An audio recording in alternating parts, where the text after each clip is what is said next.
بسم اللہ الرحمن الرحیم۔ السلام علیکم اسٹوڈنٹس، آج سے ہم حدیث اور سنت کا تعارف اور عملی زندگی پر اس کے اثرات یعنی سبق نمبر 2 کا آغاز کرنے لگے ہیں۔ سبق نمبر 1 جو کہ قرآن اور اس کا تعارف اور اس کے فضائل اور اس کے بارے میں جو ہے معلومات تھی، اس کے بارے میں ویڈیوز اپلوڈ ہو چکی ہیں، اس کے لیکچرز بھی موجود ہیں اسی چینل پر۔ اور اب حدیث اور سنت کا تعارف دیکھتے ہیں۔ تو جو اس کا پہلا حصہ ہے حدیث اور سنت کا تعارف اور اس عملی زندگی پر اس کے اثرات کا حصہ الف، اس کے 3 لانگ کوسچن ہیں جو کہ صفحہ نمبر 49 اور 49 پر موجود ہیں۔ اگر آپ یہ دیکھیں تو پہلا کوسچن ہے حدیث اور سنت پر مضمون تحریر کریں، دوسرا کوسچن ہے حدیث کی اقسام تحریر کریں، اور تیسرا کوسچن ہے ہماری زندگی پر سنت سے مرتب ہونے والے اثرات پر نوٹ تحریر کیجیے۔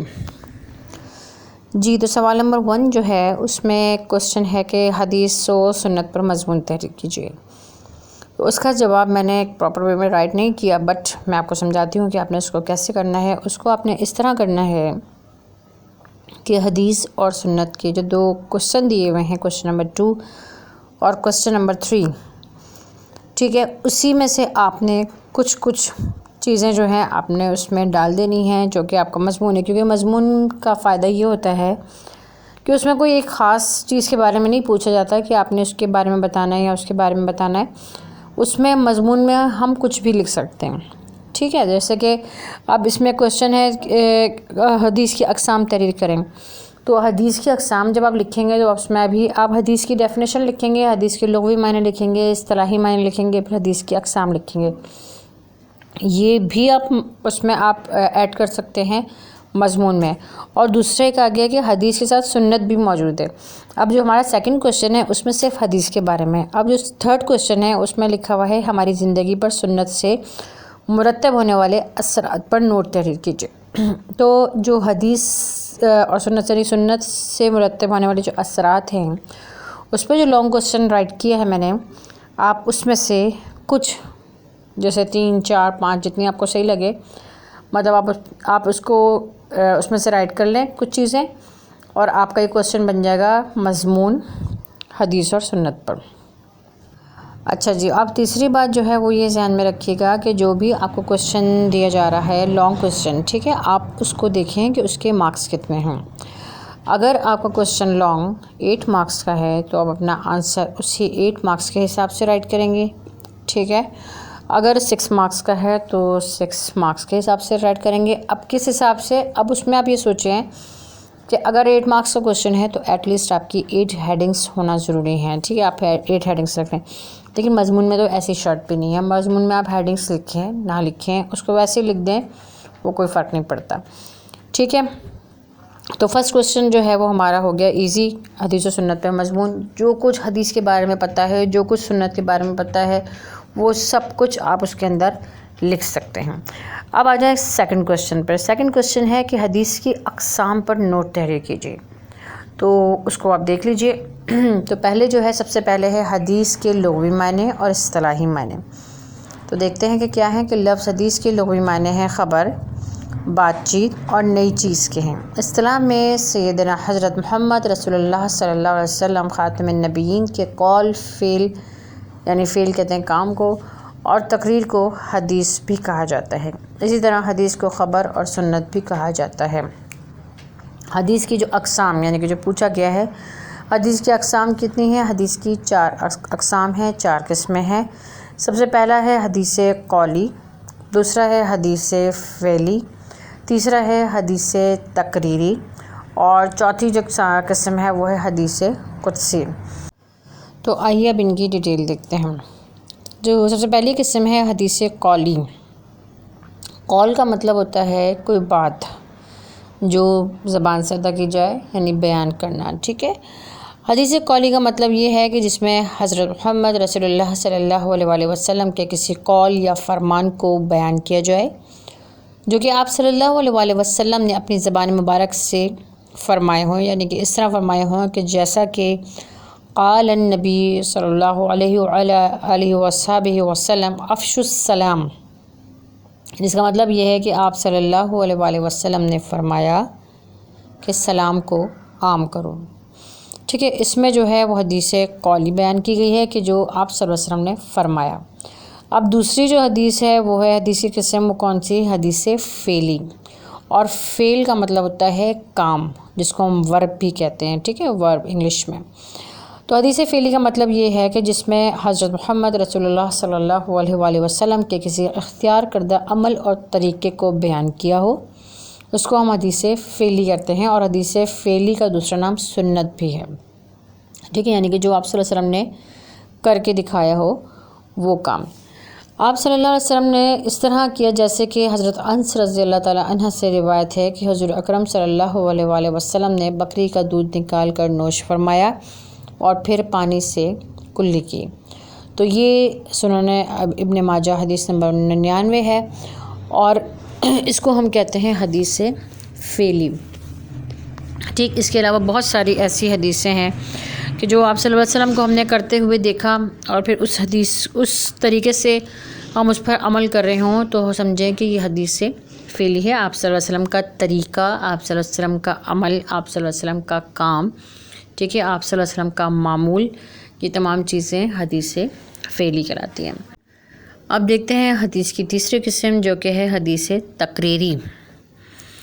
حدیث تقریری کا مطلب یہ ہے کہ جس میں کسی صحابی نے حضرت اکرم صلی اللہ علیہ وآلہ وسلم کی موجودگی میں کوئی کام سر انجام دیا، یا جس کام کا آپ صلی اللہ علیہ وآلہ وسلم کو علم ہوا لیکن آپ صلی اللہ علیہ وآلہ وسلم نے اس کام کو منع نہ فرمایا، نہ ہی اس کی تعریف کی، بلکہ سکوت فرما لیا۔ سکوت کا مطلب ہوتا ہے خاموشی اختیار کر لی۔ تو کہتے ہیں نا کہ خاموشی بھی سمجھیں کہ رضامندی ہی ہوتی ہے، تو جس بات پر آپ صلی اللہ علیہ وسلم نے خاموشی اختیار فرما لی، یا آپ صلی اللہ علیہ وسلم نے اس کی اجازت دے دی، یا اپنی رضامندی کا اظہار فرما دیا، جیسا کہ حضرت انس رضی اللہ تعالیٰ عنہ روایت فرماتے ہیں کہ میرا ایک چھوٹا بھائی تھا، ابو عمیر تھا، جس نے بلبل پال رکھا تھا اور وہ اس سے کھیلا کرتا تھا۔ حضور اکرم صلی اللہ علیہ وآلہ وسلم ہمارے گھر میں اکثر آتے رہتے تھے، لیکن آپ صلی اللہ علیہ وآلہ وسلم نے کبھی اس بلبل کو پالنے اور قید رکھنے سے منع نہیں فرمایا۔ ٹھیک ہے، تو یہ ہو گیا حدیث تقریری۔ حدیث قدسی کیا ہوتا ہے؟ حدیث قدسی جو ہے، قدسی یعنی کہ اللہ تعالیٰ کی طرف سے کوئی چیز۔ حدیث قدسی کا مطلب یہ ہے کہ جس میں معنی اور مفہوم اللہ تعالیٰ کی طرف سے، اور الفاظ سیدنا حضرت محمد رسول اللہ صلی اللہ علیہ وآلہ وسلم کے ہوتے ہیں، جیسا کہ قال رسول اللہ صلی اللہ علیہ وآلہ وسلم قال اللہ انفقوا یا ابن آدم انفق علیک۔ ترجمہ، اللہ تعالیٰ نے فرمایا، اے اولاد آدم، تم میرے بندوں پر خرچ کرو تو میں تمہارے اوپر خرچ کروں گا۔ ٹھیک ہے، یعنی کہ بات اللہ نے کی ہے اس کو، لیکن بیان آپ صلی اللہ علیہ وسلم نے کیا ہے اور ایز اٹ از کیا ہے، ٹھیک ہے، تو وہ کہلاتی ہے حدیث قدسی۔ جی، تو اب دیکھتے ہیں کوشچن نمبر 3، ہماری زندگی پر سنت سے مرتب ہونے والے اثرات پر نوٹ کرے کیجیے۔ تو ہم دیکھتے ہیں کہ ہماری زندگی پر سنت سے مرتب ہونے والے اثرات کیا کیا ہیں۔ اس میں ہم سب سے پہلے کیا کریں گے؟ سنت کو ڈیفائن کریں گے، سنت کے لغوی معنی بتائیں گے اور سنت کے اصطلاحی معنی بتائیں گے۔ تو سنت کے لغوی معنی ہے طریقہ اور راستہ، اور اصطلاح میں حضور اکرم صلی اللہ علیہ وآلہ وسلم کی زندگی گزارنے کی اختیار کردہ طریقے کو کہا جاتا ہے، اور اس عمل کو نبی کریم صلی اللہ علیہ وسلم نے بار بار کیا ہو، یعنی آپ صلی اللہ علیہ وسلم کا معمول ہو، تو یہ سنت ہے۔ ٹھیک ہے، اب حدیث سنت کی اہمیت کیا ہے؟ حضور اکرم صلی اللہ علیہ وآلہ وسلم پر ایمان لانے کا مطلب یہ ہے کہ آپ کریم صلی اللہ علیہ وسلم کے اسوہ حسنہ کو سب سے بہتر نمونہ عمل سمجھ کر اللہ تعالیٰ کے احکامات کو پورا کیا جائے۔ تو سب سے پہلی ہیڈنگ ہے بہترین نمونہ۔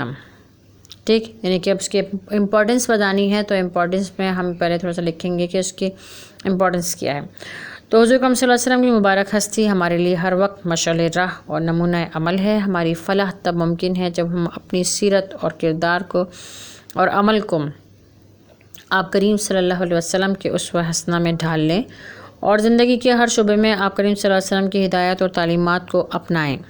یہ ہدایات حدیث و سنت میں موجود ہیں۔ ارشاد باری تعالیٰ ہے کہ تمہارے لیے پیغمبر صلی اللہ علیہ وسلم کی ذات میں بہترین نمونہ موجود ہے، اور یہ سورہ احزاب میں ہے، لَقَدْ كَانَ لَكُمْ فِي رَسُولِ اللَّهِ أُسْوَةٌ حَسَنَةٌ۔ اچھا، اس کے بعد جو سیکنڈ ہیڈنگ ہے حکم خداوندی کی تعمیل، یعنی کہ اگر ہم سنت کو اپنی زندگی میں شامل کرتے ہیں، سنت اور حدیث پر عمل کرتے ہیں، تو جب آپ صلی اللہ علیہ وسلم کے بارے میں اللہ تعالیٰ نے یہ فرما دیا کہ تمہارے لیے بہترین نمونہ رسول اکرم صلی اللہ علیہ وسلم کی ذات ہے، تو ہمیں اس کی پیروی کرنی ضروری ہے۔ تو یعنی کہ جو سیکنڈ اس کی امپورٹنس ہے وہ یہ ہے کہ حکم خداوندی کی تعمیل ہو رہی ہے۔ حضور اکرم صلی اللہ علیہ وسلم کو ایک بہت ہی عظیم مقصد کے لیے بھیجا گیا تھا، اور وہ یہ تھا کہ جس نظام حیات میں دونوں جہانوں کی بھلائی ہے، وہ نظام نہ صرف بنی نوع انسان تک پہنچا دیا جائے بلکہ اس کی وضاحت بھی کر دی جائے، اور اس مقصد کے لیے اللہ تعالیٰ نے حضور اکرم صلی اللہ علیہ وسلم کی پیروی کرنے کا قرآن میں حکم فرمایا ہے۔ ارشاد ہوتا ہے کہ رسول اللہ صلی اللہ علیہ وسلم تمہیں جو بھی دیں وہ لے لو، اور جس چیز سے منع فرمایا اس سے رک جاؤ۔ اس آیت کریمہ میں حضور اکرم صلی اللہ علیہ وسلم کے تمام احکامات اور تعلیمات کو قبول کرنے اور منع کردہ چیزوں سے رک جانے کا امت کو واضح حکم ہے۔ یعنی کہ اللہ تعالیٰ کا بھی ارشاد ہے، یعنی کہ اگر ہم سنت کو امپورٹنس دیتے ہیں، سنت پر عمل کرتے ہیں، تو اٹس مین کہ ہم اللہ تعالیٰ کے حکم کی پیروی کر رہے ہیں، اللہ تعالیٰ کے حکم کی تعمیل کر رہے ہیں۔ اس کے بعد سنت جو ہے اس کا فائدہ یہ بھی ہے کہ 100 شہیدوں کے برابر اجر ملتا ہے۔ ایک حدیث میں حضرت اکرم صلی اللہ علیہ وسلم نے ارشاد فرمایا کہ جس نے میری امت کے فساد کے وقت میری سنت کو مضبوطی سے تھاما، اس کے لیے 100 شہیدوں کا ثواب ہے۔ تو یہ بھی ہمارے لیے کیا ہے، سنت کی اہمیت آ گئی۔ اس کے بعد قرآن کے احکامات کی تشریح ہے۔ ٹھیک، حدیث و سنت کی ہماری زندگیوں میں اس لیے بھی بہت اہمیت ہے کہ سنت اور حدیث ہی حقیقت میں احکامات قرآن کی توضیح اور تشریح ہے۔ چنانچہ قرآن کریم میں بے شمار ایسے احکامات ہیں جن کا تعین تشریح نبوی صلی اللہ علیہ وسلم کے بغیر ناممکن ہے۔ مثلا نماز کی رکعات کی تعداد، ارکان و سنن و تسبیحات وغیرہ، روزے کی حالت میں کن چیزوں سے بچنا چاہیے، زکوٰۃ کا نصاب، اموال زکوٰۃ سے کیا مراد ہے، حج کے مناسک کس طرح ادا کیے جائیں، تمام عبادتوں کو زندگی میں اپنے طور پر کیسے ادا کیا جائے، ان کے جوابات ہمیں صرف اور صرف حدیث اور سنت رسول صلی اللہ علیہ وآلہ وسلم اور حیات طیبہ کے ذریعے ہی معلوم ہو سکتے ہیں۔ جی، تو یہ تھی حدیث اور سنت کی اہمیت۔ اب ہمارا کوشچن جو ہے وہ کیا ہے کہ اس کے اثرات کیا مرتب ہوتے ہیں۔ تو اس کی پہلی ہیڈنگ ہے عبادت کا ثواب، اور اس کا اثر یہ ہوتا ہے کہ آدمی اپنی ضروریات اور اعمال کو بہرحال پورا کرنے کی جدوجہد کرتا ہے۔ بس اگر ان اعمال میں سنت نبوی کا اہتمام ہوگا تو یہ اعمال عبادت میں شمار ہوں گے۔ مثلا کھانا پینا انسان کی ضرورت ہے، لیکن اگر اس کو اگر سنت کی نیت سے یا بادب ہو کر دسترخوان پر اکٹھے بیٹھ کر اجتماعی کھانے کا اہتمام کیا جائے تو یہ کھانا بھی عبادت بن جاتا ہے۔ اس کے بعد اگلی ہیڈنگ ہے صحت اور ماحول کی بہتری۔ سنت نبوی صلی اللہ علیہ وسلم کے اہتمام سے انسانی صحت اور ماحول کی بہتری کا سامان میسر ہوتا ہے، کیونکہ سنت نبوی صلی اللہ علیہ وسلم حلال اور پسندیدہ چیزوں کے استعمال کرنے اور پاکیزگی و صفائی کا درس دیتی ہے، جس سے انسان تمام بیماریوں سے محفوظ رہتا ہے، یعنی بیماریوں کا سدباب بھی ہوتا ہے۔ اس کے بعد اتحاد اور یکجہتی کا ذریعہ۔ سنت نبوی صلی اللہ علیہ وسلم کی پیروی اختلافات کو دور کرتے ہوئے اتحاد اور یکجہتی پیدا کرتی ہے، تمام لوگوں کو عملی زندگی گزارنے کا طریقہ سکھاتی ہے، اور مشترکہ دستور ملنے سے ان میں نا اتفاقی کا جو رجحان ہوتا ہے وہ کمزور پڑ جاتا ہے۔ اس کے بعد سماجی اور اخلاقی برائیوں کا سدباب یعنی روک تھام۔ سنت نبوی صلی اللہ علیہ وسلم کے اتباع سے باطل اور شیطانی راہوں کی روک تھام ہوتی ہے، حق اور نیکی کے ماحول کو فروغ ملتا ہے، جس سے تمام سماجی اور اخلاقی برائیوں کا سدباب ہوتا ہے۔ اس کے بعد سنت اور سائنس۔ بہت سارے مسائل میں سائنس نے بھی سنت کی تائید کی ہے، اگرچہ سنت کو سائنس کی تائید کی ضرورت نہیں ہے، لیکن پھر بھی جو باتیں آج سے 1450 سال پہلے آپ صلی اللہ علیہ وسلم نے بتائی تھیں، آج سائنس ان پر تجربے کرتی ہے، جس کے حیران کن نتائج دیکھنے کو ملتے ہیں۔ تو یہ لانگ کوسچن ہے، آپ سوچ رہے ہوں گے کہ لانگ کوسچن تو بہت زیادہ طویل ہے، تو جو لوگ شارٹ یاد کرنا چاہیں تو جو میں نے صرف اس کے اثرات بتائے ہیں، جہاں جو یعنی کہ عبادت کا ثواب سے جو ہیڈنگ سے سٹارٹ ہوئی ہیں وہ صرف وہ لکھیں۔ اگر کچھ اسٹوڈنٹس زیادہ لکھنا چاہیں تو پھر یہ کمپلیٹ لکھیں۔ تو یہ آپ کے اوپر ڈیپینڈ کرتا ہے کہ آپ کس حساب سے لرننگ کر سکتے ہیں، اور آپ اس حساب سے اس کو یاد کر لیں۔ تو جناب یہ ہو گئے تینوں لانگ کوسچن۔ اب جو شارٹ کوسچن جو ہمارے باقی رہ گئے ہیں اس کے لیے میں نیکسٹ ویڈیو بناؤں گی، ٹھیک ہے؟ تو نیکسٹ ویڈیو تک اللہ حافظ۔